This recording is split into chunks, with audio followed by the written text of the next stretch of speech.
Hello, welcome everyone. Super excited to have you all today for our Beyond College webinar series. Do me a favor and go ahead and rep your school in the chat. Love to see what schools we have represented here today. We got an amazing show going on for you, let's put it that way. But to get everything started, we're going to introduce none other than the great Dewey Norwood. Dewey?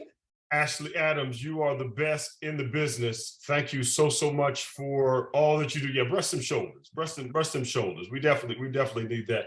Hey, listen, it's been an amazing year, y'all. We are down to our final webinar of the year, and this is always one of my favorite topics with our discussion around social media smarts for today's digital world. Scholars, you all are digital natives. I know that's a term that you're familiar with, or if you haven't heard it, you're going to hear a lot about it today. You've had technology since the crib, literally. And so we're going to unpack some of these pieces for you today, spotlight some of the things that you all need to be thinking about in the ways that you're using technology safely, the emphasis on safely, and things that you need to think about in today's society. I promise you, this will be a detailed discussion. We're going to talk very candidly. This is a family kind of a unit. I know we're recording, which we'll talk about in a moment, but this is a safe space for dialogue. So we want to set that as kind of the backdrop here as we jump into things for today. The next slide has got my information on it. Dewey Norwood, now 24-year veteran of Wells Fargo, very fortunate to be leading our work specifically across our enterprise-wide HBCU strategy. And so huge thanks to our partners at the Thurgood Marshall College Fund for sponsoring this year's entire series. It's really been an amazing run, and we're looking forward to closing things out with a bang. Hey, as we jump to the next slide, I'm going to go ahead and get our recording reminder taken care of. So friends, please remember that today's webinar is being recorded. If you choose not to participate in a recorded webinar, now's a great time for you to politely disconnect. At the same time, over the next 2 weeks or so, we'll be posting this webinar on the TMCF YouTube channel, and you'll be able to access things from there. To anyone that's watching the playback, thank you so much for tuning in. If you have any questions around our content that we've shared from Wells Fargo perspective or from a TMCF perspective, please do not hesitate to contact us. We'll be happy to answer any questions that you may have. And again, thanks so much for tuning in. Hey, a little bit about Wells Fargo. $1.9 trillion in assets. 1 in 3 households across the US in some way, shape, or form has a banking relationship with us. That equates to almost 70 million customers from a global perspective. Also love the factoid that we have at the top. 10% of the small businesses across the US are connecting in with our firm. That's exciting news to us, and hopefully exciting news for you. You'll see some of the other breakouts there around our other lines of business, whether it's commercial, whether it's the work that's happening across our investment bank or wealth and investment management or across other areas of the firm. Just know that we're happy to be able to serve your diverse financial services needs. And of course, we're finding ways to give back from a community perspective as well. Here, as we jump forward, let's take a quick look and take a quick spotlight. Some significant numbers here. Now over $110 million of financial support in the last 10, 12 years or so, supporting students along their academic journey. Maybe it's through scholarships, or maybe it's through the work that we're doing from a programmatic perspective, but these are strategic investments that our firm has made in you all as students to help you build a better tomorrow. So exciting things there. Also want you to note now over $34 million of financial support specifically for HBCUs. That's an exciting number for us. And some folks are surprised when they see it to say, wow, I didn't know that Wells Fargo was so committed to HBCUs. We have been, I know that we will continue to be in the days ahead with things. From a social impact and sustainability perspective, we've got great support that's happening there. So special thanks to our friends at the Wells Fargo Foundation for all the great work that you all are doing, both nationally and at a local marketing level. All right, as we continue on here, I think we're going to just spotlight very quickly some of the work. Great news article here. You can scan this QR code. We promise it's not spyware or anything along those lines. We're going to talk about spyware today, but you can scan that QR code and it'll actually take you over to a page to learn more about our firm's commitments around HBCUs. So some important things happening there. You know, you can't get on a call with me without me talking about the HBCU Legends cards. So as Noel jumps forward, I've got our samples of them here. Hopefully you guys can kind of see those there on the screen. But we're really excited, team. We have over 22 brands, or we have 22 brands that are connected in here. Huge shout out to all of our HBCUs that are connected into this program today. And if you don't see your HBCU on this slide or in this listing, we want to be able to have a conversation with you. So reach out and you can learn more about this amazing partnership opportunity that we have, sponsorship opportunity that we have to engage with HBCUs. So with that said, I'm actually going to hand the reins back over to Ashley and the team from TMCF. I think they're going to spend a few minutes just giving you an overview of some of the great work that TMCF is doing. Ashley, I want to give the reins back to you and the team here. Talk us through, oh, my apologies. We've got one more slide here. We've got our great slide that actually spotlights those 22 cards that we have available right now. So huge shout out to all of the schools that we see represented here. And again, we're really excited about what we're building on for the days ahead. Ashley, I was so excited to hand it off. I skipped one of my own slides. All good. It's all trying to good. get it back to you too soon. So ladies and gentlemen, let's bring Ashley back on for an overview here of the great work happening across the Thurgood Marshall College Fund. Ashley, take it away. Thank you so much, Dewey. So here we have Thurgood Marshall College Fund. We have been in the game for 35 years, supporting students attending HBCUs and PBIs. So just so you know, TMCF supports nearly 300,000 students who are attending publicly supported historical Black colleges and universities and PBIs. 80 to 90% of our scholars graduate from college. 85% are first-time generation scholars. So this is amazing. We do a lot of awesome things. TMCF offers scholarships, programs, internships. We are an amazing organization. So if you are not connected, make sure you get connected with TMCF. We can go ahead to the next slide so I can tell you a little bit about our mission, which is to ensure student success by promoting educational excellence and preparing the next generation of workforce talent through leadership development. So make sure you check us out at tmcf.org. Ashley, that was light speed. You ran through that super fast. No, I feel like I did. My bad. No, but no, it was all great information. And I know that scholars are jumping out now to learn more about the great work happening across TMCF. So pretty cool things from that perspective. All right, hey, listen, we're going to jump over the next slide. Just give you some metrics for us. We've taken care of the recording reminder already. Just under 100 today for our registration. So huge shout out, students. I know it's a busy time, starting to ebb our way towards the end of the semester and getting to exam times and other kinds of things. But just special thanks for joining us here for today. Want to shout out some of the schools that we see represented. I think running through the tape first is Stanford University. I think Stanford is actually our #1 referral source here for this week. Seeing some of our CUNY schools representing New York in here. See a couple of our UCs as well at UC Davis, UC Irvine. University of Phoenix is also joining us today. So University of Phoenix, thank you so much. Let me see if there's anybody else that we need to shout out here. Some of our high schools that are on here. I'm seeing some of our high school students that are joining us today. So high schoolers, thank you for jumping onto this discussion. And my hope is that you'll be able to leave with some good information. What to expect? Hey, we're going to talk about the digital native experience. We're going to talk about some of the risks, some of the impacts that are out there, and also some norms and some challenges that you all need to be thinking through relative to social media and work in those kinds of areas. Oversharing, it's a real thing. We're going to talk about the Internet of Things, how everything now is kind of digitally connected in some way, shape, or form. And then we're also going to give you some simple rules for cybersecurity, rules that you can implement and also rules that you can share with friends and family as well.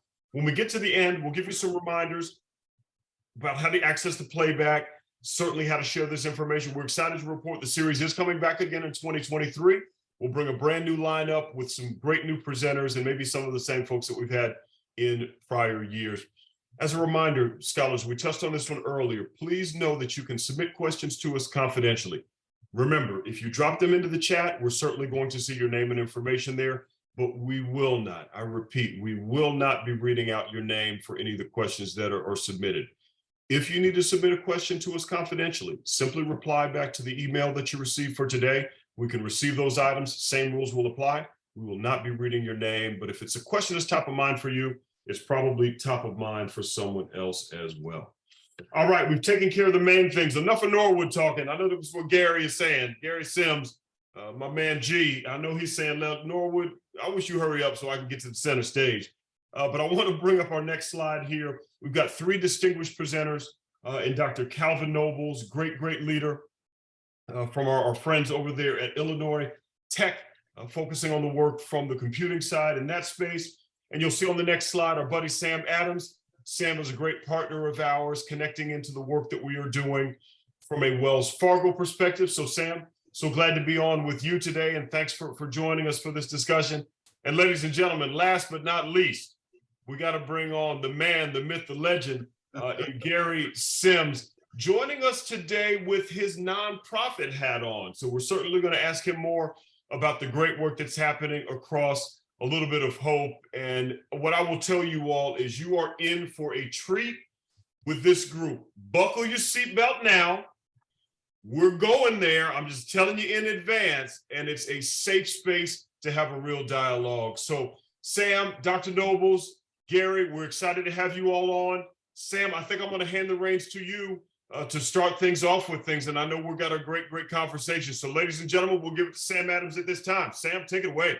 Yeah, thanks, Dewey. I'm very happy to be here and alongside these other awesome presenters. But like Dewey said, I'm on the Wells Fargo team. Specifically, I have a response and listening role. So in short, whenever anyone asks what I do, basically, if you tag Wells Fargo, if you mention Wells Fargo, if you're trying to get a hold of Wells Fargo, you're probably going to come through me and my team.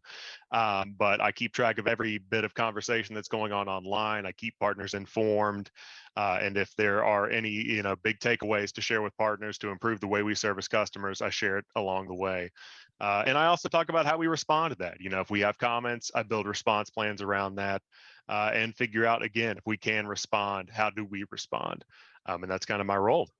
And then I will toss it over to Dr. Nobles. Good afternoon, everybody. I'm glad to be here. This is a great group to be presenting with today. In my day job, I lead a department of fine professors, and we manage the cybersecurity program, the digital forensics program, the information technology program, data analysis program. And that's my job, is to make sure that we're getting students prepared for work. So, these programs, like I always tell our investors, that these programs are not your granddaddy's program. These programs are engineering-based programs on steroids, because our job is to get students out of the seat into the desk at work. And so a little more about me, my research area, I focus on people. That's my job. My research area is really about understanding human behavior in cybersecurity. It's an area that's emerging. It's an area where we have a lot of work to do. And it's an area where we have a lot of convincing to do. Because a lot of people really think they understand people, but when we start looking at human behavior, people say one thing, but they do another. And so that's my research area, and that's all I have to say about myself. And I'm gonna pass it on to the real star of the show here, Mr. Gary Sims. Thanks, Doc. Appreciate you all being here. Students and scholars, thank you for joining us today. Sam and Doc, thanks for being on with me. Ladies and gentlemen, I'm Gary Sims. In my day job, I am the global cybersecurity strategist for Walmart, the Fortune 1 company. But as Dewey said, I'm here today representing my nonprofit, A Little Bit of Hope, where we focus on science, technology, engineering, arts, and math, and lifting up everybody so they understand it. And as Doc and Sam will attest, my day passion is cyber and information security. So as Dewey said, it's a safe room. I'm here to scare the heck out of you and make you understand the do's and don'ts of social media and cybersecurity. And we may pick on a few people along the way, like Ashley, and just tell her she should look at her phone now because I've already hacked it. But don't worry about all them pictures. I saved them for you. Ladies and gentlemen, we're going to have a blast today. Let's flip into this and get rolling with Sam. Sure thing. So we'll start off with the conversation around who is a digital native. And a lot of people, around my age and in general, people that are online today already have an idea of what that means, but it's a person who's born or brought up during the age of digital technology. They're familiar with computers and the internet from the very beginning. And Sam, can I ask a question? Yes, sir. So if you're a digital native, does that make Dewey a digital stone because he was back in the Stone Age when they carved it out? Listen. This is, scholars, this is going to be the whole day. So prepare yourself. I just want the scholars to know that they digital natives and you the digital stone. Go ahead, Sam. We'll pick this up at the end. Listen, I like my job at Wells Fargo for one. I love working there. I'm not trying to lose it. Okay. I'm not going to talk bad about Mr. Norwood. I'm just throwing it out there. But no matter how you look at it, digital of any type, of any age, if you're brought up in this digital native world, you're familiar with the technology from the very beginning. And so, as somebody who's about 25 right now, brought up where cell phones are ubiquitous across every part of my life. My parents have one, I have one, always going to have one. You also have social media that has a big, deep integration into the way that we live our lives. It's how we communicate today. And I kind of broke it down into two different groups. We've got traditional platforms like Facebook, Instagram, and LinkedIn that are kind of getting some age on them. Facebook, arguably outside of MySpace and a couple of other ones further back, kicked off the social media push that we have today. And then you have things like Snapchat, you have TikTok. And I know that Snapchat, some people might say, hey, Snapchat, it seems like it's fallen off in recent years. I've seen a lot of reports where Snapchat has seen a huge resurgence in the younger audience, talking about middle school, high school level people are really getting back into the world of Snapchat. And so the platforms themselves are always growing and evolving and trying different things. But the one unifying factor is that they're always connecting us 24/7. Another element of being a digital native is that the way that we can consume content has changed. So instead of going and tuning to a television station or going to the movies, which people still do, now you see a huge shift towards Netflix, Prime Video, Hulu, HBO Max, and a million other services that if they're not bringing you the movies on the day they're released, they're bringing them to you shortly after. And a lot of people are waiting. And so the way that we consume content has changed. I would even throw YouTube on there, Twitch on there, things like that, that change the way that we really just, again, connect and consume content. And then I also wanted to include AI, artificial intelligence, where you have Alexa and Siri bringing in, a different way that we can gain information in our everyday lives. And as well, I wanted to give a call out to Fargo, which is kind of like Bixby. If you have a Samsung device, or if you are on, Bank of America, there's Erica. These AI-powered digital assistants are there to help you in your banking journey. And so even in business, we see the AI integration starting to kind of bake in and become a part of that experience. So no matter where you look, technology is something that brings us all together. It shapes the way we connect. It shapes the way we communicate. But as we'll go on through our conversation, while that may sound like a great way to connect and it may sound like a huge benefit, that also comes with some risks that should be considered before you figure out how you integrate yourself into this side of the technology space. And so with that, I will pass it on over to Gary Sims, who can share some more information for you. Hey, Sam, thanks, man. Good insights there. Hey, scholars, I want to challenge you to use the chat function. If you have a question or something comes to mind and you want to ask me, Doc, Sam, a question, feel free to throw it in the chat. And so as we move into this next slide, what I'm going to highlight for you and work with my partner, Dr. Novus, on is some of the nuances surrounding the impact of social media.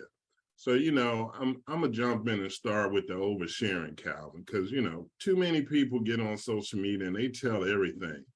Name, address, phone number. They take pictures with their geolocation settings on. I can find out where they live, what their address is. And they don't think about this when they're posting. They just think, I'm gonna share all of this information. And scholars, that's a very dangerous thing to do, because the bad actors use that to do social engineering, gather all your information, steal your identity, steal your property and everything else, because you just put too much content and context out there. And, then we lead to things like getting hit with hacking. Doc, what do you think about hacking, man? Come on, Calvin, tell me about hacking. I know you got something under your sleeve, buddy. Hey, Gary, this is a great segue. On Friday morning, I was trying to eat breakfast with a future investor at the university, and I got a call. I got a call from a chief executive officer that called me and said, "Hey, I need a favor. Can you do me a personal favor? My wife's Instagram account got hacked. This was a complete account takeover, and she was working for the last 4 days trying to get access to her account. And you know as well as I know, Gary, then an account takeover, it's almost like the act of God for them to release that account back to you." And so, I had to inform him that there was nothing I could do at that point for him to go out and get a lawyer or some type of legal expert to help be a mediator to work through that process was wife getting the account back. The problem is, Gary, we got to get to the left of that. How do we get to the left of that? We get to the left of that about understanding what we're seeing coming on our phones, coming in our emails, people calling our houses, or whatever going on. Cyber criminals have so many ways to hack you. You have to play cyber defense every day, just like a football team has to play defense. And so every day I get up, I'm on the cyber defense. And a few minutes ago, I just got a text message in where somebody just texted me from a strange number and said, hey, I instantly deleted the number. I'm not interested in talking to that person, because if they had something to say to me, they would have said it instantly during that email. Basically what they was trying to do was socially engineer me, hook me with a, hey, who is this? And they would have, started that conversation trying to befriend me. So there's so many ways for you to be hacked. You got to understand your cell phone is probably one of the most powerful devices you will ever own. Now, we're not even talking about your cars. We're not even talking about your homes. We're not even talking about all the devices you have where we are really over connected. Like Gary just talked about oversharing. Most of us are over connected, including myself, where I have 3 or 4 systems at home, at work, everywhere else. And guess what? I'm always on the internet 24/7. So you just got to remember, as long as we playing around in this digital sphere, we're creating opportunities for people to engage with us who don't have our best wishes in mind. And that leads to hacking. So you have to be smart about who you're responding to, what are you getting. Like, I'll be honest with you, I do not respond to any of my family members on Facebook. It's not that I don't love them, but I know they're not playing cybersecurity defense. What I would do, I would pick up the phone and call them and carry on the conversation, because I'm thinking they may hack, and what they're sending me is something that could do some malicious, could download some malicious software without me even knowing. And so, Gary, I tell you, hacking is one thing, but the other thing that really gets my attention, Gary, especially with a younger crowd, is this sexting and sextortion that we see on social media. Calvin, you hit it. And I love how you say you don't answer your family on Facebook. Now, you and Dewey know, and I'm going to share it with the scholars. They don't answer their family on Facebook. I don't answer my wife on my cell phone. If you send me a link, and Dewey know, send me a link or anything and say, click on it, scholars, I'm going to give you the secret up front. Never, ever, ever click on the link. And I never, ever, ever click on the link. My family think I don't like them and love them because they go, we sent you the picture and you won't look at it. I don't trust y'all. Y'all not social hygiene aware. But to that sexting thing, Calvin, people don't understand that's a felony offense for every count. So if I send Calvin 5 images of sexting, that's 5 felony accounts. And people don't understand how easy it is to do. I'm gonna send a selfie to my boyfriend of me in my bed, but I just happen to have my shirt down low and my breast sticking out. That's pornography. That's sexting. You have now committed a felony. And not so bad that it's a felony. Them images don't go away. Sam talks about scraping social media in his day job and always knowing what's going on. We're always looking, always watching. It's always there. You can't delete it. It won't go away. And the other thing about sexting, it leads to sextortion. So now you got somebody threatening to put the pictures out, and you're wondering why you're stressed out and depressed and your world's coming to an end, because you took the picture, you shared the picture. Scholars, I ask people to do a whole lot in life. Never click on the link, and trust me, if they can't see you in person, they don't need to see you in a digital image that's never, ever, ever going to go away. And Calvin, when I'm thinking about that, it just feels comfortable to move from that into ransomware, man. So why don't you give me a little insight on ransomware? Absolutely, Gary. We saw ransomware is very important and very prominent today. We saw a lot of this during COVID. What happened with ransomware is somebody send you an email and you click on that email, and what happens, they encrypt all of your data. And when they encrypt your data, you no longer have access to it. They lock you out of it. And what they're trying to do is get you to pay a ransom. And so one of the things we see with ransomware, because we have the FBI and law enforcement official following the money, now they're trying to hit you up for cryptocurrency. And believe me, these people have 24/7 to sit and watch you and what you do. All these people that have cryptocurrency out there, you are definitely a prime target for ransomware. And so ransomware can happen to anybody. It can happen to you as an individual. It can happen to your family member. It can happen to your kids. It can happen to, we've seen high schools and colleges hit with ransomware attacks. And so what a ransomware attack is we're trying to get you to pay a ransom. Now, the goal is to never pay the ransom, but you got to be smart about this. In a conference last week, I was speaking with some experts about this, and one guy was the CEO, he was the CIO, Chief Information Officer of a hospital. He said, if I get hit with a ransom and we got a major surgery going on, I'm paying the money. The reason I'm paying the money because we have lives at stake. And so, but let's not get to that point. Let's get to the point to where we're doing everything we can from a cyber hygiene to prevent our system from becoming attacked through a ransomware attack. 95% of all ransomware attacks start with a phishing attack. So just understand that when you get these strange emails or these strange text messages or these strange calls, it's not because you're the coolest person in the room.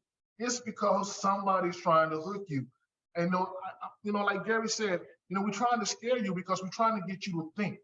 And the reason we want you to think, because when you start going down this road of not monitoring and watching how you maintain your online behavior, and you start playing very dangerously online, what's going to happen, you could easily lead to a situation, Gary, we're going to talk about identity theft. Well, let me say this about identity theft. The average cost that American pay for an identity theft for lawyers for legal support is between $40,000 and $60,000 up front. Calvin, you nailed it, man. And then we ain't walking around with that kind of cash in our pocket just to give away. Now, I know Dewey used that for lunch money every week, but me and you, we got to work at ours, man. And I ain't got 40K to give away because I put too much information out, or I clicked on the wrong link, or I was telling people my PII, my personal identifying information, and they now had my date of birth, phone number, parents' name, children's name.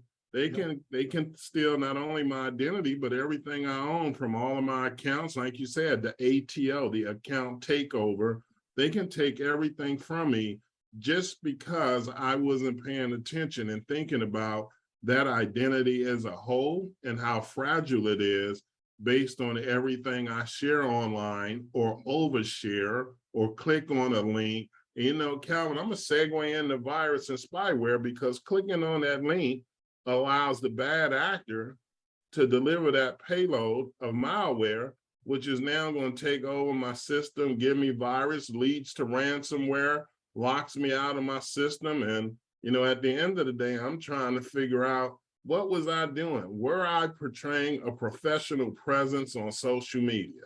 I don't know, Calvin. Was I being professional? Gary, it all depends, Gary, because I tell you what, this virus and spyware, we really have to pay attention because the research tells us on a daily basis, there are 250 different variants of spyware developed every day to target different people. 250,000 variants. That's on a daily basis that malicious actors are sitting at home developing these malicious software to target you. And the thing about it today, what happens is something called applicationless software. What happens is you click on a link and that comes in on as a text message, you click on it, nothing happens when you click on it. That's because it's executing in the background of the phone's operating system.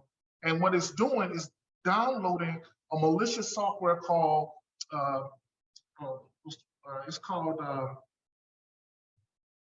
can't even think of it right now because I'm so excited about this. But what the software does, it's called keylogger.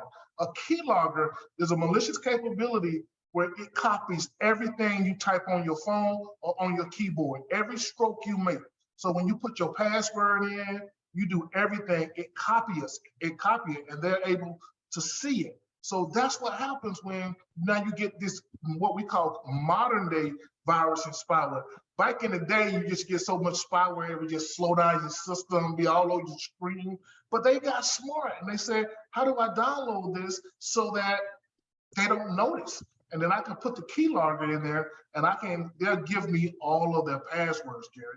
And that's the thing about it. In cybersecurity, we say hackers and cyber criminals, they don't break in anymore. They log in because they use things like virus and spyware to get your login credentials to become you to do the account takeover.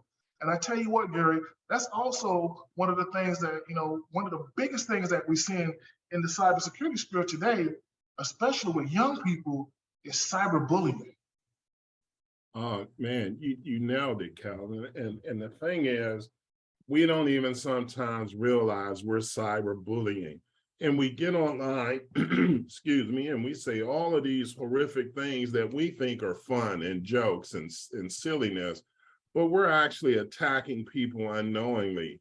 And that leads to individual depression. We get to all kind of catastrophic things like people being outed and suicide, because we're not being mindful of what we're doing and how we're bringing our presence to life in that social media realm. And something as simple as saying to someone, oh man, I don't like that, it don't fit you. In a one-on-one, that's cool. But when you say that on social media, you let hundreds of thousands of people have a platform to become attackers of individuals for no reason at all and start bullying them. And it should be noted, Calvin, a lot of people, and scholars, you gotta be hearing this, a lot of people feel safe behind social media. So they say all kind of outrageous things and figure no one's going to know who I am. I'm protected. I don't have my name here. They can't find me. First of all, the bad actors do this for a living. They can find you. But then the good guys like me, I know Dewey don't think I'm a good guy. He's, that dude's Optimus Prime. He's probably one of the best black hats around. But trust and believe in this. What is it, 7 minutes, Calvin? I can find everything about you, your location, your house, where you are. So you go ahead and cyberbullying, because trust me, just like Sam is monitoring social media all day, every day in his day job, so is federal law enforcement, local law enforcement, Department of Justice, and everyone else. Don't bully people online. Don't use it as a safe place to be hateful. It's a great platform to share and learn and grow. But I think we got to all start to be positive in how we leverage social media, how we communicate with it, and how we use it to do great and wonderful things. Calvin, I think that's me and you on this side. I think we're going to flip it over to Sam for a minute and get some numbers. Hey, Gary, real quick, let me say this. As a professor, I got to do a little teaching. My friends tell me I don't teach. They tell me I preach. But anyway. Amen. Let's go. So the one thing I wanted to say, what you segue into what you said, Gary, you talk about people behavior online, right? And so there's this new thing that's this new area that's coming about. It's called cyber psychology. And in the field of cyber psychology, what cyber psychologists are saying is that when people get online, they develop what they call this online disinhibition effect. We take on ulterior attitudes and motives and motivations about things, and we start doing things we normally wouldn't do if we were not online. So be aware of that you're not creating this, this alter ego and you becoming somebody else when you're online, because all the applications and things that we're using, they are very addictive, and they are made to make us perform a certain way. So let's go on to the next slide, Gary. I just had to add that in there, man. Hey, man, I'm with you, man. I 100% agree. Sam, knock out some numbers for us, man. I believe that's our next slide. Yep. And thank you guys for all those insights. It's been great to hear, everything that you got to say on that. But, just digging into some of the numbers, like I said earlier, my day job, was mentioned, is just digging into all the conversation around Wells Fargo specifically. And so from the time I log in at 8 o'clock or so in the morning and the time I log off at 5 o'clock at night, there are constantly messages coming into my queue that are just talking about Wells Fargo. Like, you might not think that a lot of people are talking about a bank on social media, but I mean, it's enough to keep an entire team of people employed to dig through these messages. And so that's just my little sample in my corner of the internet in the Wells Fargo side of things. So here are some snapshots that show what happens in 60 seconds online on social media. So right off the top, we've got 167 million videos being watched on TikTok in 60 seconds. I mean, 167 million videos in 1 minute. You've also got five. Sam, yes, sir. You're exciting me, Sam. But you know what? I bet everybody think that's a really cool number. Wow, 167 people on TikTok. You know what me and Dr. Noble's thinking about? That's 167 million vectors to deliver malware, ransomware, to hack into your system, to capture credentials, to steal your token and identity. Because all of them videos that all of you all are watching, I was messing with Ashley earlier. I told her, go and watch your TikTok. I'm just gonna load a little bit of software onto it. So when you watch, I can turn the camera on and watch you at home. So when you cooking and messing up that recipe, Ashley, I can call you up and go, no, baby, add some sugar to that because you ain't do that right. And then Ashley sitting there going, how you know? Because she was watching TikTok, Calvin, and what did I do? I delivered that malware payload. It's 167 million views, Sam. I only need one to get you. Hey, Gary, let me add on to that, Gary. You know, the other thing about social media, especially since we got all these videos and tweets and photos, we have a tendency to like things, right? So if Gary posts a video, I'm gonna like it. If Sam posts a video, I'm gonna like it. If Ashley posts a video, I'm gonna give her thumbs down, right? But that's okay. But guess what? There's algorithms out there that they can run on your social media accounts to determine what your real profile is and what you're liking. So be careful what you like. And so again, you got to understand that we live in a digital world and everything we do online can come to light by somebody just running an algorithm of all of your social media profiles and accounts. Yeah, and I mean, you guys are talking about threat vectors here. The next 3 bullet points are the ones that I see the most in my day today, and that's Twitter, Instagram, and LinkedIn. I mean, you know, you're talking about 575,000 tweets in a 60-second period. You got 66,000 photos and videos shared on Instagram. That's not including DMs. And we've seen a huge uptick on the Wells Fargo side and these DMs that are just spam bots that are sending out links. You know, various stuff that we just see that's totally irrelevant to the topic of conversation. And I know what it looks like because, you know, I'm going to send a bank this stuff. But if I'm some random Joe Schmo that's just checking his Instagram messages, you know, that's a totally different situation. And then at the same time, 20,800 people actively using LinkedIn in 60 seconds. I'm gonna go out on a limb, guys, and I'm gonna say all 20,800 aren't on there for good purposes. I'm just throwing that out there. They're not, Sam. And Calvin, see, we teach them about how we put malware and spyware in the pictures. Because I love when people say, oh man, did you see this picture? And I go, no. They go, why didn't you click on it? That's the easiest way to deliver a malware package. So y'all keep clicking on your pictures and looking at what your friends send you. You know, Ashley's not going to send me anything anymore, but that's okay. She can draw it on a piece of paper for me because I ain't going to click on it. But I'm telling y'all, they're the bad guys. This is a business for bad actors. Right. They're looking at ways to get in. And to Sam's point, man, those 20,800 people on LinkedIn, I don't even know the percentage of good. I ain't going to try to guess it, but I know there's a high percentage of bad. So you might want to be aware of what they post and what they saying and what you clicking on. Absolutely. Yeah. And then moving on, you know, you're talking about sexting and sextortion earlier. Snapchat, I think a lot of people perceive as one that goes away. You know, you send a snap in 60 seconds, it's gone, oblivious, you know, immediately. Then you look and in a year, you might pull up your memories on Snapchat. All of a sudden, there's that picture of that cat you posted a year ago. And you're like, oh, I thought that was a fleeting little memory thing. I thought that wasn't saved at all. As it turns out, trying to keep his job for real. He's talking about that cat. He know he had his purple double polyester suit on with the Speedos in that picture. He know he did. But all right, Sam, if you calling it a cat, I'm good, man. Whatever the memory might entail, the memory might entail, it's there. You know, it's ready and waiting for you. But I mean, you guys know they've got a repository of everything you've ever sent since the moment you made an account until the moment you delete it, and after that, because it's not going away after you delete the account. Right. But as soon as you send anything on Snapchat, it's in there saved and ready. And the same thing goes for YouTube. You know, you're talking about 3.67 million videos watched on YouTube in 60 seconds. If you upload something, even if you take it down, it's still going to be in those servers. It's still going to be there. You got crawlers that can pull anything. You know, you've got downloaders that you might not be able to download stuff on YouTube natively, but you can definitely rip it down and save it. And so everything is always there. And so I put as the too long didn't read at the bottom. People are always on and always communicating. But beyond that, I would even add nothing goes away. Like you guys have been saying, all of the stuff that we put out there is communication that will always be able to be found no matter how you cut it. So you've got to be really careful about what you actually put out there into the world. Right. All right. But with that, I believe I'm going to kick it on over to Dr. Nobles. All right, next slide here. You know, and this is very important. You know, one of the things that we're doing at Illinois Institute of Technology regarding helping students transition from the college campus to corporate America is teaching students how to take and own the narrative of their social media. And like, for instance, I know we talked about a lot of bad things that happen in the digital sphere, and that's because the digital sphere is a part of what we do now. Everything we do, we're so connected to it.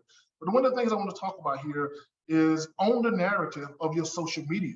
Like, we teach our students to, instead of posting so much on social media apps, why not on a web page? Tell your story.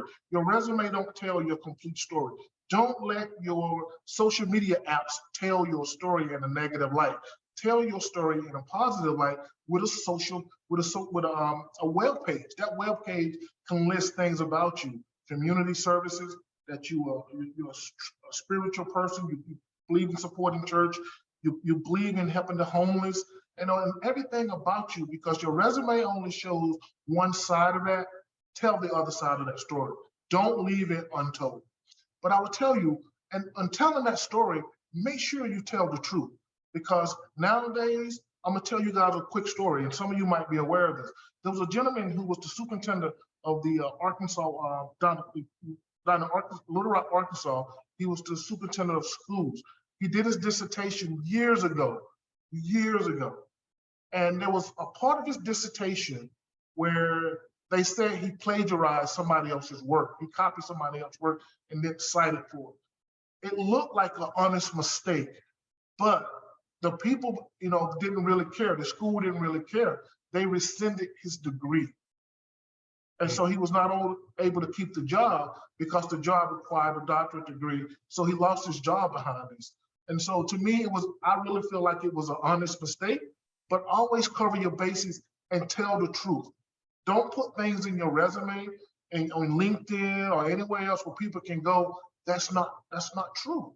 A lot of people do this because it is competitive out there, but it's even worse when you tell a lie and you now have to tell another. You have to find a way to live with that lie, right? So how do you dig yourself out of that hole when you tell that lie? So always tell the truth about your skills, where you at, and where you really want to go, and be very assertive in building your skill sets. When you graduate, don't stop learning. Keep learning. Find a way to educate yourself through self-education, through being involved in professional associations and organizations, but make sure these things are also captured in your social media.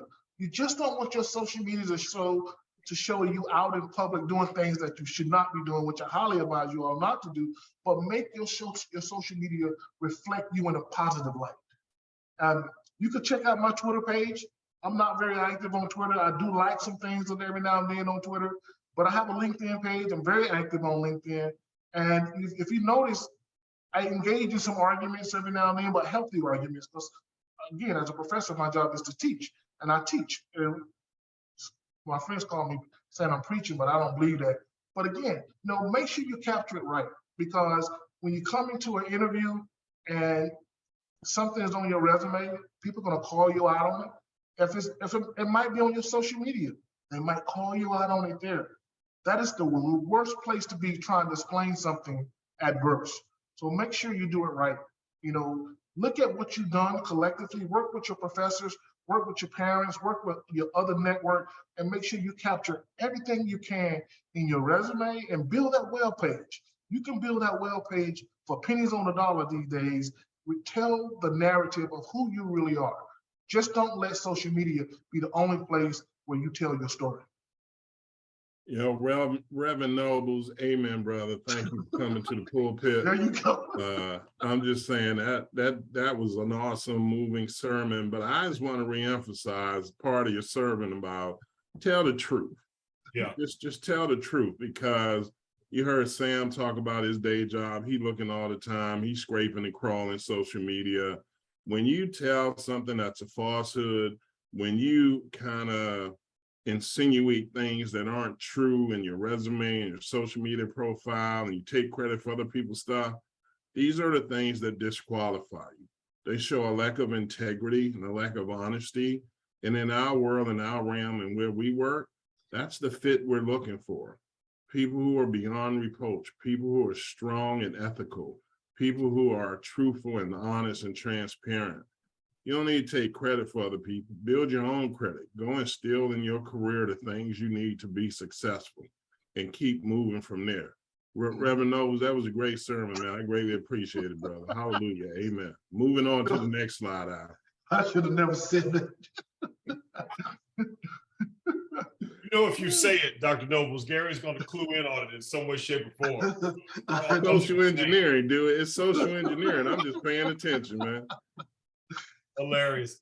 Well, we're coming to the close. I'm going to give a reminder as we go to our last slide here that the team is going to cover off on. We are pivoting to Q&A. You know, we have some questions that have come in, but we want to take additional questions. Remember, team, we're not going to call your name out. If you submit it, obviously through the system, we'll see it, but we're not going to call your name out. And Ashley is standing on the ready. Guys, let's unpack this last one. Sounds like a party. Let's go, Doc. You started off, man. Yeah, absolutely. I'm going to tell a quick story here. So last Thursday night, I got invited to a group, a meeting with some senior executives in the Chicago area. And I'm telling you, one of my annual goals this year, I said, I'm gonna lose some weight this year, but I can't because people are always inviting me out and feeding me all these big plates of food. But I was sitting across from a gentleman and he said, Doc, can I talk to you about something? I said, yes. He said, I'm having problems hiring minorities. I said, let's talk. I said, matter of fact, let's me and you set up a meeting so we can talk, so we can get beyond this, so we can be one-on-one and have a real conversation about this. But this is what I heard this a lot around the Chicago area. I heard this a lot across America. People are looking for minorities. They're looking for people of color. They're looking for women. Let's do our part. I want to do my part to make sure you get there. And one of the things we really need to focus on is, again, I got to say this, highlight yourself positively on your social media. Do not do the things we talk about here. You know, do not lie about your qualifications. Do not do provocative photos. You know, leave the politics alone because people will judge and measure you on your politics. So I try to be as neutral as I can on politics, even though I have political beliefs. My political beliefs and what I'm trying to reflect from a professional aspect, I try to separate them as much as possible. And some of you say, well, you're not being authentic. I'm being very authentic because I realize people will judge you and use that as a measuring tool on determination of whether or not they're going to hire you because you're not on their same side. So understand that. Also understand how you communicate and what you're saying. If you're making videos and you're using a lot of slang and you're not using proper grammar, that's a test. People are using that, you fail the test. So understand, you know, you are college educated, you're highly educated, you're very capable, reflect that, and then what you do on social media.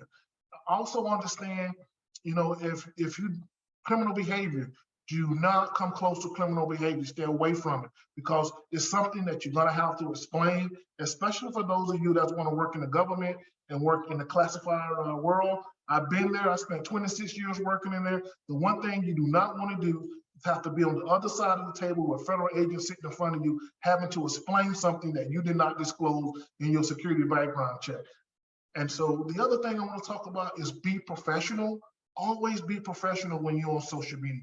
Because again, there are capabilities out there to record the internet. Countries have that capability. The internet is recordable. Believe me when I say that.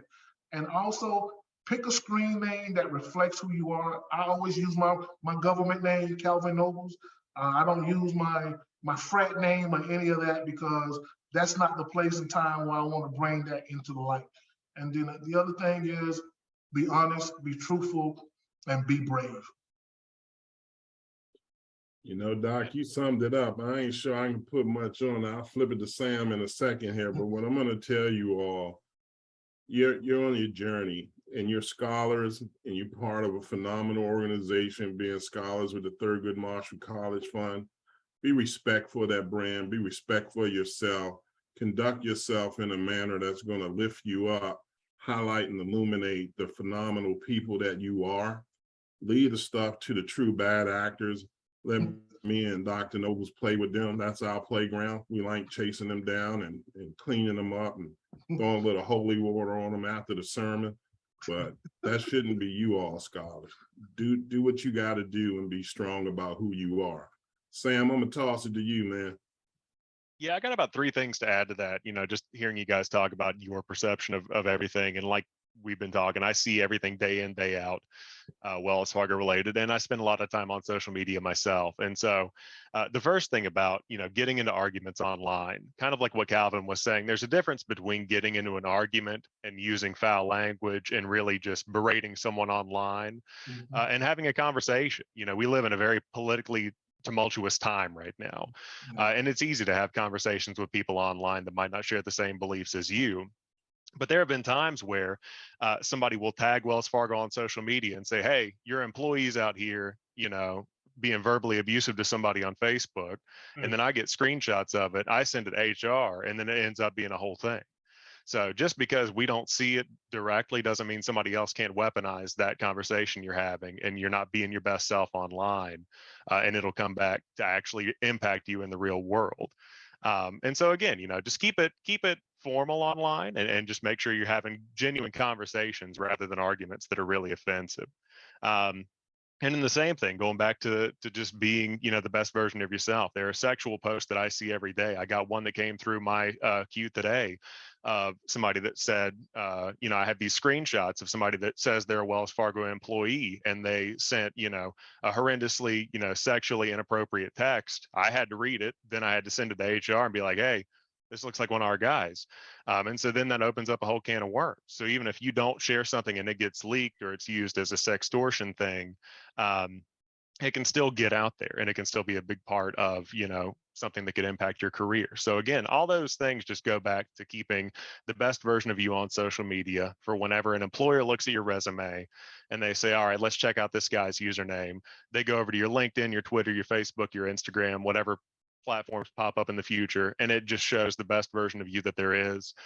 That's really where you want to be. And then I'll also take it a step further. We've been talking about building up into the professional world, and before you get in the door at a location to start your career off or continue your career, but afterwards, I do want to call out Dewey. I want to call out Matt Hurwitz, who's another employee at Wells Fargo, where you can be a great advocate to share the good that your organization is doing. And I'm not going to beat around the bush. There's a lot of negative conversation around Wells Fargo online. I see it every day. We are involved in a lot of conversations like that. But at the same time, being an advocate for the good that you do. I'm a huge fan of the HBCU collection, the Legends collection that's in the car design studio, the work that Dewey and the team do at HBCUs as well. I think there's a lot that you can do as an advocate to spread the word about what your team is working on and the way that you're really getting in those communities and being a part of the change that we need to see. And so, that stuff really goes a long way, where you show that you back the work that you do. And so, be your best self online. And then when you get your foot in the door at an organization, get involved, be a part of the groups that are in there and the things that you're passionate about. Because I think the passion goes a long way. I mean, it got me here talking to these fine gentlemen today. So, what else do you need? But I think that those are my thoughts on all that. Great stuff, Sam. Great stuff. Hey, team, we've got some resources and reminders. Gary, let's unpack the slide that we have here coming up next. This is an awareness campaign from our friends over at Interpol.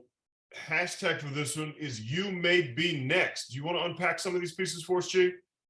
Yeah, and I'm gonna surmise it, Doc. And what it's saying is, if you practice good cyber hygiene and if you understand the things you need to do to protect yourself, you're going to prevent yourself from being next, from having your identity stolen, from being hacked, being the victim of ransomware.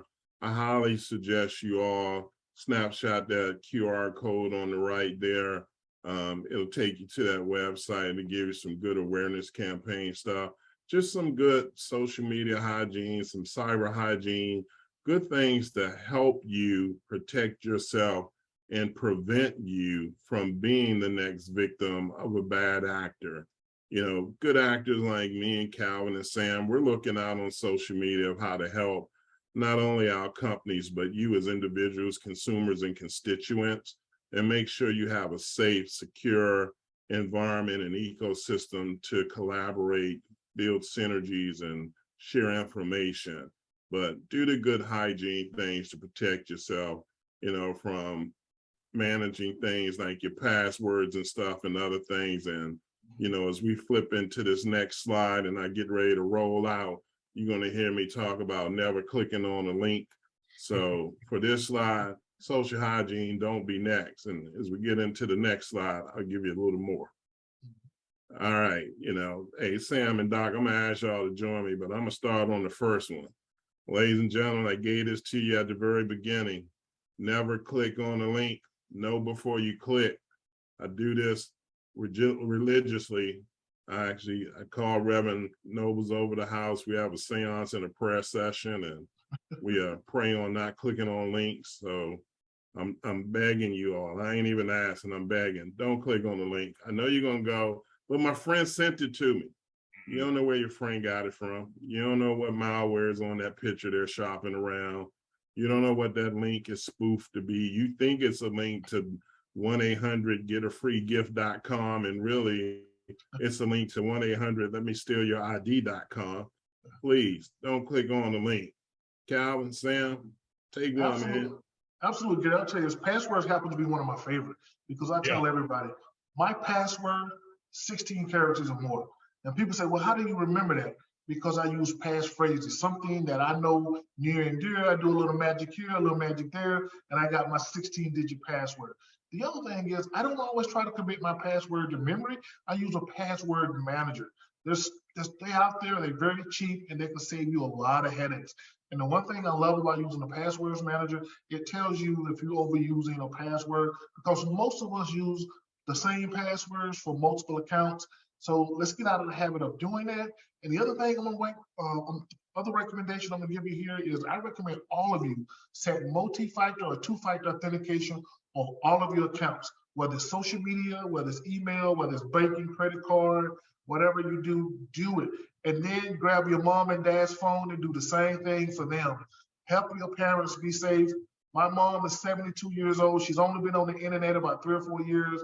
And we are definitely concerned. We have rules for mom on the internet. My mom is not allowed to buy anything on the internet unless my sister or myself, we buy it for her. She tells us what we want, we buy it for her, because my mom is in an age of that category where they get taken advantage of. So start looking out for your parents and your grandparents too, because you all are digital natives.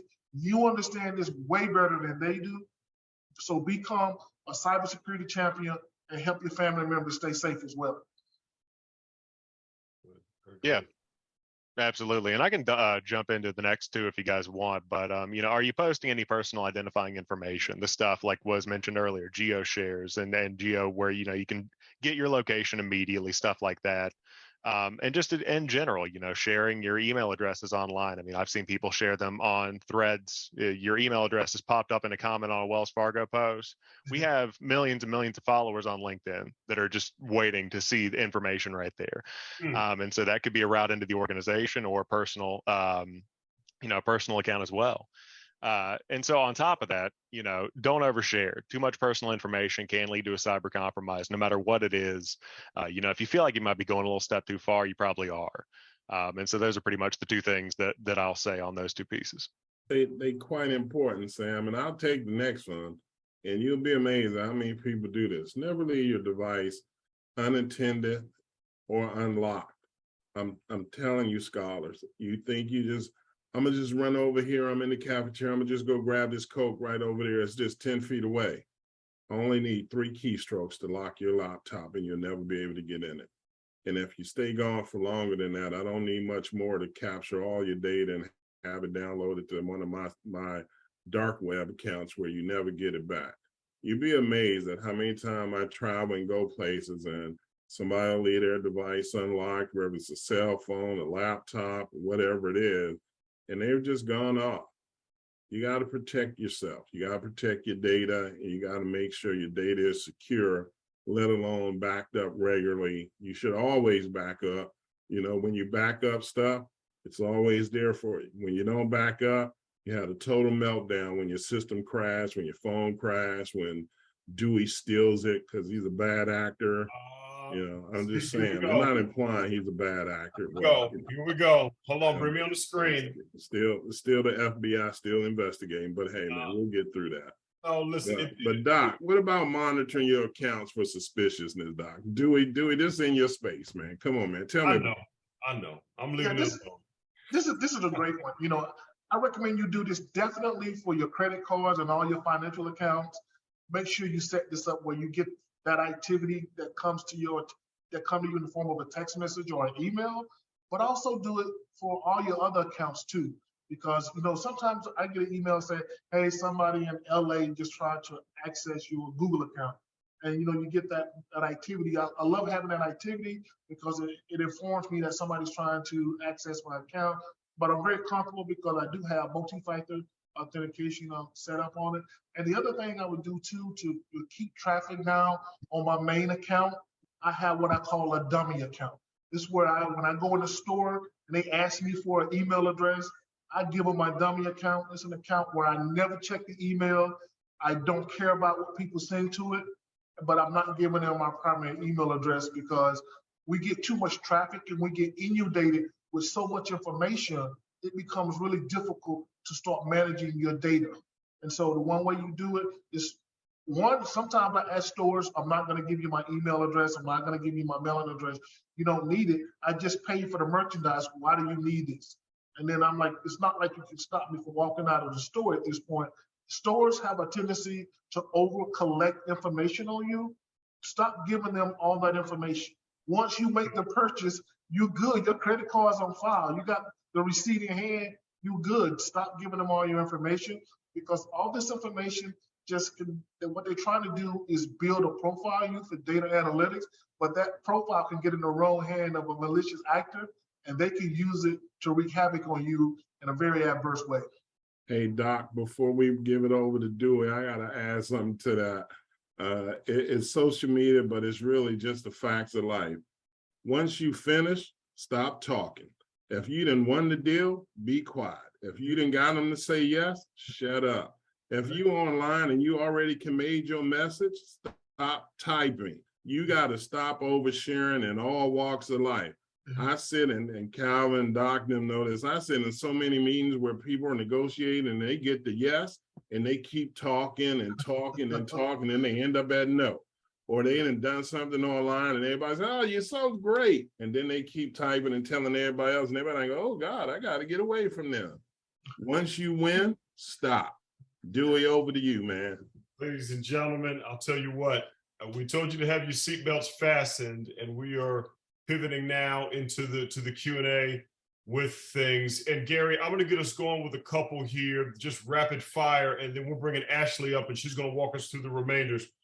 G, I've heard you talk for a while, for a long time, the local internet chargers. Talk to them about those USBs, the password. Oh, yeah. We'll spend another 30 seconds there. And G, also hit for me open Wi-Fi's and your thoughts about how those should be utilized. Please take it away. Yeah, so juice jacking is when you use them open USBs and people can put adapters on it. And so when you plug into them, we call that juice jacking. You think you plugging in the charge, it'll let you charge, but it's also siphoning off all your data, all your particulars, all your certificates, all your accounts. So we got little buffers that we use when we travel that we put between that USB, that open USB and our device. So it protects against juice jacking. It protects against people stealing. If you're in an airport, if you're in a restaurant, you're in a Starbucks, I think twice about plugging into that USB because you don't know who to adapt it. And the same with open Wi-Fi.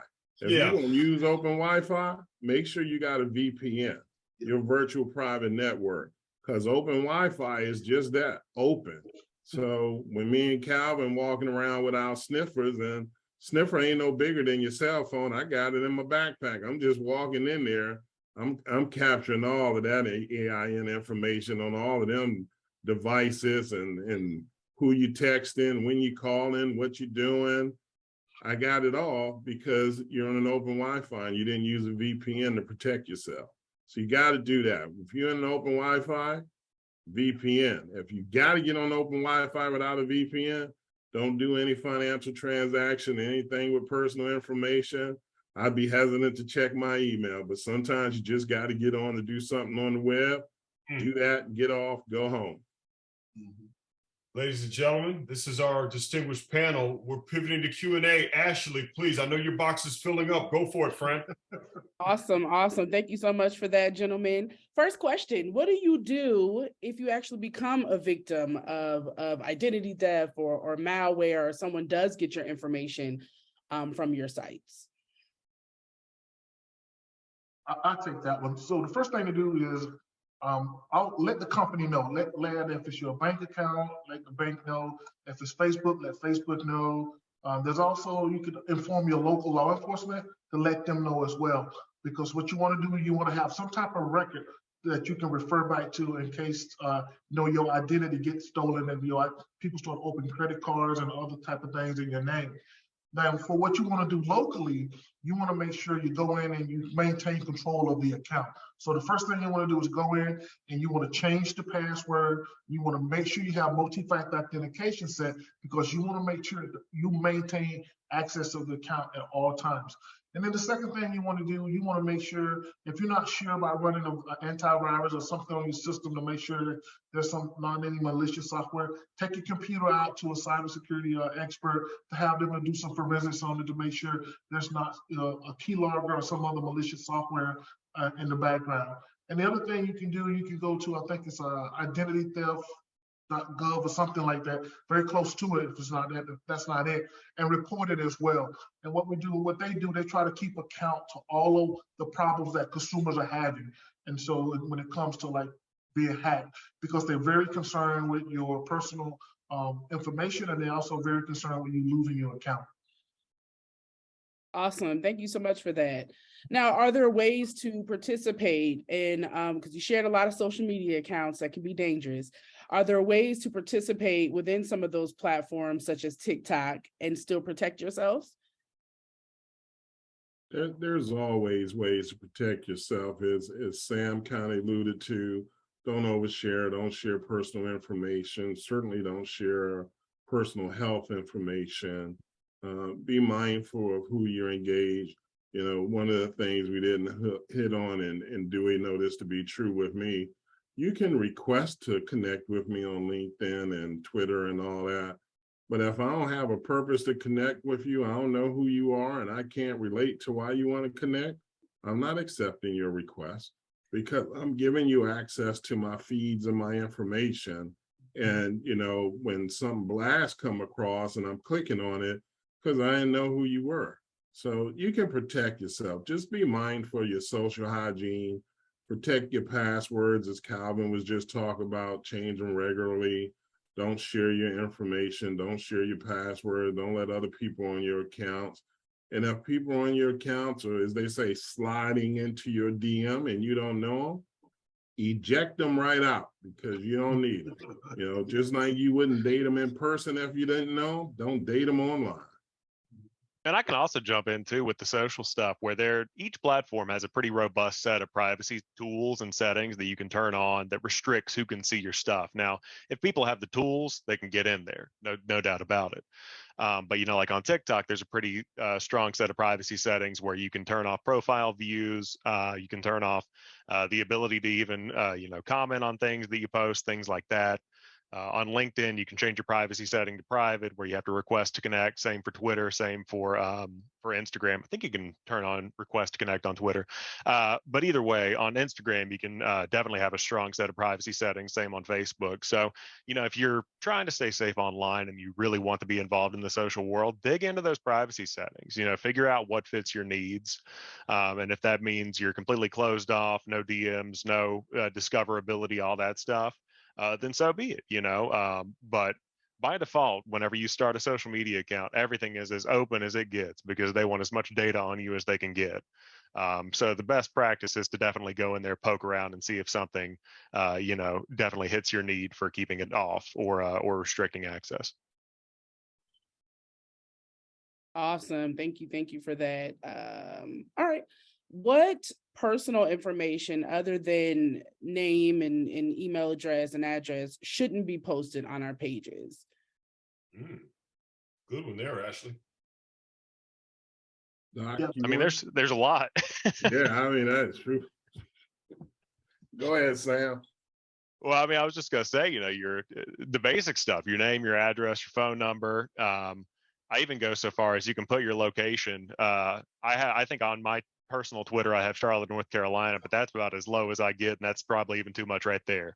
So, like, if you want to be totally 100% safe, you never will be if you're online. But if you want to be as safe as you can be, any kind of limiting information where people could target you down to a area, geolocate you, even without any kind of tools, is your best bet. So definitely physical location, email, phone, name, and then even if you could make your friends private, I think that's good, because then people can kind of figure out who they can target to connect to you. So if they say, all right, I see that he's a friend with Tim, I'm going to connect with Tim, hook him with a phishing attack. Then I'm going to get in Tim's messages and hook Sam with a phishing attack. So there's a lot of stuff like that. And obviously, I'm not the most knowledgeable on the call in terms of phishing attacks. I got two much more knowledgeable gentlemen here with me. But that's kind of everything that comes to my mind initially. Only thing you missed, Sam, was don't put your date of birth. There you go. With your date of birth, your phone number, your address. I'm pretty much into your life at that point. Gary, stick with that thread for a minute. No date of birth. I mean, sometimes to get, the free piece of birthday cake, to get the 10% off, you've got to list it. Do you come up with a fake date of birth? I mean, give us a little bit of your playbook there on that one, man. Man, I done been born in so many different years, it ain't even funny, man. You just got to reach the age of 21. That's all you got to reach. And so, that's why I have Reverend Nobles over every Saturday to have a seance before I go to church on Sunday, because I done been born in every year there is, man. I ain't giving away nothing that's directly connected to me. And kind of as Dr. Sam said, I got all kind of aliases. I mean, y'all see Optimus Prime is my hacker name. Here, I'll give you a promotional warning. So Ashley, I'll pick on Ashley. If you just happen to look at your phone tonight and say, this is Optimus Prime, it's way too late. I done got everything at that point. That's my hacker name. So, you better see Gary Sims calling than Optimus Prime, because while he's a transformer and he's here to protect you, I'm here to take everything you got. So that date of birth, that phone number, that address, all of that stuff, parents' name, mating names, oh man, that's too much information. And think what they ask you when I'm trying to get into that HBCU credit card behind Dewey. What's your date of birth? What's your address? Can you give me your last four? If you done gave me all of that, I'm you now. I'm going shopping. Hey, Gary, I'd like to add on to that. One of the things that I notice is like when I'm on social media, look, I'm a twin. So my sister posts everything. I have to coach her from a distance. Hey, don't be posting our birthday out there. That birthday is not only yours, it's mine too. So don't be telling everybody. And then on social media, your mom and your dad, they just want to wish their babies a happy birthday, right? They telling your business, right? They post a happy birthday out there. I tell my mom, text me. Mom, just text me or call me at 6 in the morning. Don't put it out there so everybody know what my birthday is, right? So that's the other thing. You so on spot, and so Doc was laughing at me. Dude was laughing at me. I think I celebrated my birthday 5 times in the last 2 months, because people know it's in September, but they don't know when, and they ain't happy birthday, and I go right along with them. Thank you. And they're like, I thought your birthday was last week. It was. And it's going to be next week again, too, because I'm not trying to let nobody know. Gary's trying to get all the free stuff. Because they send you that discount on your birthday. And I'm not going to plug nobody's restaurant or shop, but Gary gets ultimate cake free. Hey, that's why I'm doing it, man. Listen, G, I've got a serious one for you here, and we bring this one up every time, man. And I'm just going to say it in the way that I can, respectfully. Let's say that there is someone out there that's watching this broadcast or the playback that's made some mistakes. That maybe they was doing some things in social that were not right. They've now come to their senses as a result of seeing this webinar and hearing you amazing leaders and asking these questions. They say, wow, I need to cut this off. How do you go about doing that? So I'll start and then I'll flip it over to Sam and Calvin. Sanitize your account. And I'll use myself because I don't want to pick on anybody. But if I've been out there and you got all kind of pictures of me drinking and smoking and everything else, and it's all over my social accounts, first thing you do, go sanitize your accounts. The second thing you do is start changing your narrative. You know, it's to Sam's point. People do a lot of conversations in social media that they really don't mean to, but they're just talking. Sanitize all of that. Now, if this thing gotten so bad that you done something that's unrecoverable, delete the account, start over. Shut the account off, start over, build a new brand of who you are and where you're going. It gets into something Sam said earlier. You'd have proof that you changed direction before something negative happens. So if I go sanitize my account this week, take everything off, clean it all up, rebrand myself, I'm moving forward. And then in 6 months, somebody come up and go, no, he out there in pictures smoking and all of this, I'm good. Because when I go to HR or wherever, I'm gonna say, look, I was wrong. I knew I was wrong, so I cleaned it all up. Or I deactivated that account because I knew there were other people on there doing malicious, nefarious things, and I didn't want to be associated with them. So you got to sanitize your account, clean it up. If it's to the point of destruction, turn the account off and start over. Calvin, Sam, any thoughts? Yeah, is that if you're making that point in time moment, as Dr. Nobles and Sam come in, is that 6 months? Is it 3 months? What's the time period around some of that, man? You know, I would say it's not even relative to how long, it's just that you do it as soon as possible. So if you became aware today, do it. Because next week, Dewey might call me up and go, Gary, got this great opportunity they're interested in you about. Well, when they talk to me, they might go, tell us a little bit about this thing that was in your social media. I go, yeah, that was there. But if you also look, a week ago, I sanitized all of that. I started cleaning up before I even knew this opportunity existed because I knew it was something positive I need to do for my career. So I think it's a point in time. The longer, the better, clearly, but the sooner, the better. So as soon as you know you need to, go sanitize. Calvin, Sam? Yeah, I agree with Gary. Everything you said was spot on. Just one thing I would say, and we kind of talked around it earlier, and that is sometimes you have to block your family and your friends. You can't have your friends and family members on your social media sites dropping the N-word. I do not allow that. I don't condone that. I block that. I also controls who get to post anything to my site. Wow. Everything that's controlled on my site has to get my approval. And if I look at it and say it's not worthy, it's not worthy, and I just keep going. I don't even add it to so you can see it when you look at my site. Yeah. I mean, I think that, all those points are great. And I think you guys hit on all the big things, but I would also say, don't be ashamed to go back and clean that stuff up. I think a lot of people take a lot of ownership over the accounts that we build over the years, especially with younger people where that is a big part of your identity.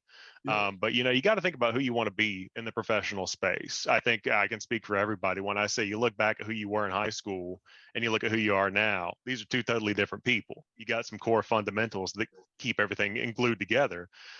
But I know, like, I speak for myself, where in high school you post things on Facebook. I wasn't posting anything horrible, but it's just cringy stuff that comes about. You're a kid. Go back, clean it up, delete it, sanitize it, and you move forward. You start a new era right now, and then you keep on moving forward. I think that's the biggest thing is you show that you want to change and you make the change, and then you start living the life you want to live after that, online and in person. Sam, you made me think of something when you were doing that. So we talked about cyberbullying. Scholars, I'm going to talk to you about peer bullying. So Sam went back and cleaned up his account. Me, Big G, his homeboy, come up and go, oh man, you weak, man. You being weak, man. You don't have to take that off. Don't let them tell you who you are. You can keep that on your site. You Sam. Don't let your peers bully you into doing stupid. That is going to get you in trouble. Sam knew he had to clean that up, and Sam made that decision. And when he came and told me, just as Calvin said, when Gary don't agree, move on. That's Sam that got to be responsible for that. Don't let your peers bully you into doing something that's going to be detrimental to your future. If you know you got to clean it up, sanitize it, move on. It doesn't matter what the rest of us think or say. You know where you need to be. Outstanding. Ashley, let's check the lines maybe one more time. to see if there's anything else that's out there on the Q&A side. And I think after this, gentlemen, what we may do is grab a closing thought from you all, and then in turn, give everybody back a few minutes. So Ashley, anything else in the Q&A queue? Maybe one or two more? We got, how do you know what may be safe to click on? Gary would say nothing. Listen, this is real talk. I send Gary a text and I'm like, yo, G, check out the story in the post. And then I have to send another note after. He'll either email me, text me, and say, is this you? Or I have to send him another note. This is like the 2-layer authentication. Dewey telling y'all the truth. You know, it's if you practice good hygiene, you'll know what to click on. And to his point, he's telling the truth. If he send me something and I don't hear back from him soon, I'm gonna send him something on a different device and go, hey man, you send me this link, where'd you get it from? And then I'm gonna click on it, but I'm gonna click on it with my VPN on, within a secure environment, because I'm not trying to have anybody overtake my account, as Calvin talked about. So you just gotta practice good hygiene. You gotta know where the link came from, and you gotta know the purpose of the link. You know, people get phished all the time because it's something spectacular. Hey, check this out. Wells Fargo is giving new per diem pay raises to everybody in Charlotte. Make sure you sign up. Click. Because they think it's something. Me, on the other hand, I'm like, okay, hey, HR, I just got this link. Yes. Did y'all send this? And yes, Gary, we sent it. We tell you every time we sent it. Well, I just need you to tell me today. Yeah. And Gary, that's the proper way.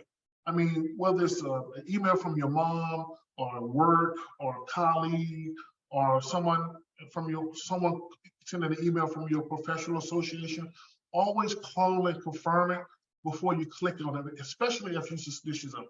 A lot of times, you know, one of my friends be like, hey, I'm sending you an email. I need you to read it. I'm sending it in 3 minutes. So be looking, it's going to come in 3 minutes, because they know I'm like Gary. I won't click on it. I delete it. And I always say, if it's important, they'll send it again. I'm willing to take that risk because I'm trying to be cyber safe. Hey, look, me and Calvin got a friend named James. I won't tell you his last name. He notorious for sending you videos and links and everything else.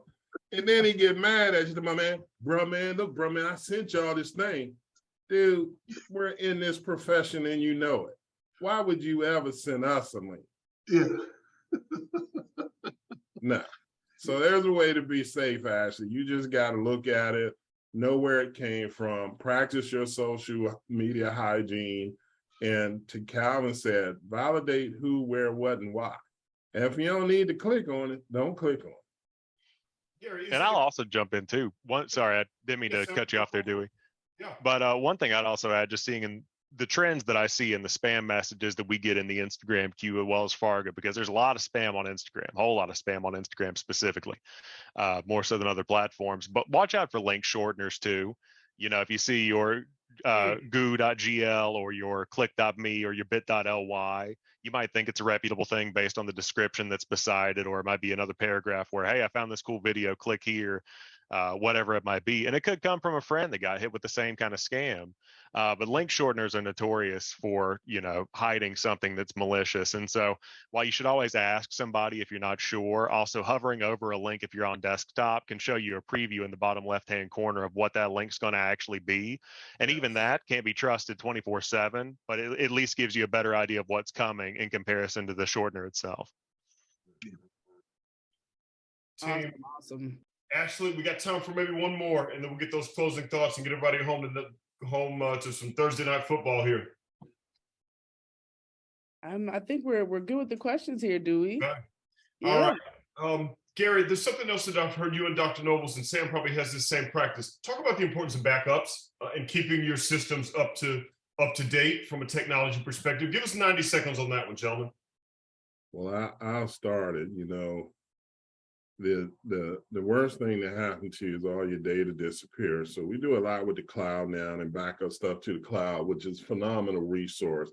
I encourage everybody, if you're on a cell phone, no matter what kind of device it is, back it up to a cloud. And if you have the luxury of having a physical brick or a physical storage device, back it up there, because, you know, if your device break, if your laptop crash, If someone jack you and put on some ransomware, at least you have all your data. People ask, well, how frequently? If it's highly sensitive data and it's changing every day, back it up every day. If it's just your pictures and regular data, just figure out your rhythm. Most of my stuff backs up every week. Kicks off on Friday, locks down on Saturday. It's all backed up. Pick the rhythm that works for you, but at least, if it's a week, if it's 30 days, you got some period of time where you can go back and go, oh, I can recover to this point, versus I've lost everything. I've lost the pictures and the calendar and the emails. Just back up as frequently as possible. Calvin, Sam. No, Jerry, you hit the nail on the head. You capture everything in that cloud. I'm a cloud guy. I can take it anywhere I go, take it with me, and don't have to worry about it. I love the fact that now I put everything in the cloud. It makes things a lot easier. Yep. Cloud backups are definitely the way to go. And I'll say, as somebody who lost a drive last week and had to download Recover to try and get all of my data back from the past 5 years, use your cloud backups. I'm just telling you right now, use them because you got them. Use them because it was a whole weekend, man. You get out there and use them. And Sam, I'm sorry, man. I know you think you lost that, but I was just testing some new tools. My bad. Well, if you can shoot me a zip file over with all my stuff back, that'd be great. I appreciate it. Sold that already, man. I can't. Yeah, I'll make a bid on it. Don't worry. I'll log in and make a bid. All right, listen, gentlemen, a closing thought. Sam, let's start with you. Dr. Nobles will go with you next, and then Gary, wind us out. And Gary, I also want you to wrap in a little bit of hope, man. I want to make sure that folks know how they can get connected with you in that space too. So Sam, talk to us, man. Closing thought. Yeah, the closing thought is just, there's a lot of opportunity that social media brings, especially in terms of professional connections that you can build in relationship building. I think that's the biggest benefit that social media brings today. Like I connected with Dewey, I think maybe even before I met you in person, whenever I started at Wells Fargo. And so you get to know people that way and you can really connect, but you got to do it safely. You got to be sure that you're keeping your social media presence clean and clear of anything that could be a reputational risk for you. And then just building the social media presence that you want to have. Because people like me and at all these other big corporations, there are other people like me that are out there looking at what you're posting online. Even if you don't tag anybody, we can still find that kind of stuff. So, be careful what you're posting out there, keep the conversations clean, and always be the best version of yourself in person and online. That's Sam Adams, everybody. Dr. Nobles, please. One thing I would tell you is that use your social media in a positive light. Use it to connect. Use it to build your network, and use it. Look, when you transition from the college campus to corporate America, look, social media is all at that point all about being professional, all about being grown men and women. And I'm telling you, I've leveraged my LinkedIn account to no end. The things, hell, I made Dewey. Even though I was at Wells, but I follow Dewey on LinkedIn. I follow Gary on LinkedIn. I follow everybody on LinkedIn. It's because that's where grown people hang out. That's where the professionals make moves.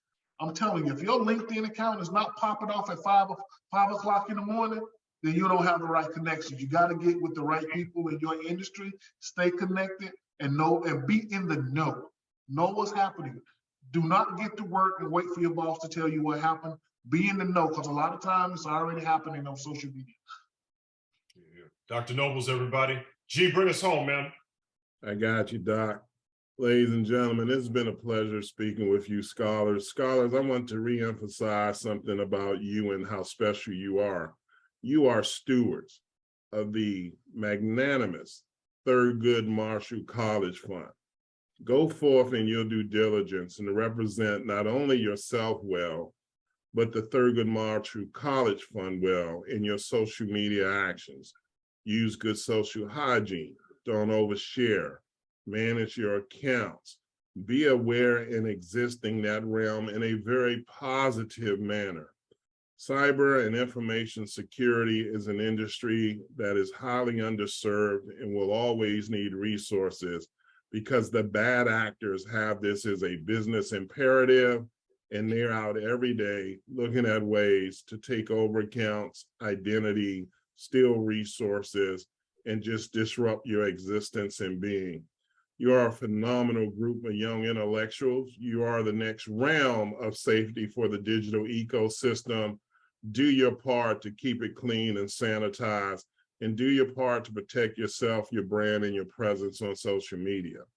One of the things I like to share with you, and I dropped in the chat for doing, I am the co-founder of a nonprofit called A Little Bit of Hope. It focuses on science, technology, engineering, arts, and math, and lifting up socioeconomically challenged communities and people, giving people opportunities to learn financial planning and management, to build wealth equity throughout their legacy and lives, to look at ways to learn different skills and capabilities to move beyond a poverty job to a career job that creates wealth beyond themselves. I love what I do in my nonprofit because I founded this nonprofit after the demise of Mr. George Floyd, and instead of burning down buildings and rioting, I sat back with some friends of mine and said, how wonderful it would be if we could lift up a whole society with just a little bit of hope and give people opportunities to do great and wonderful things.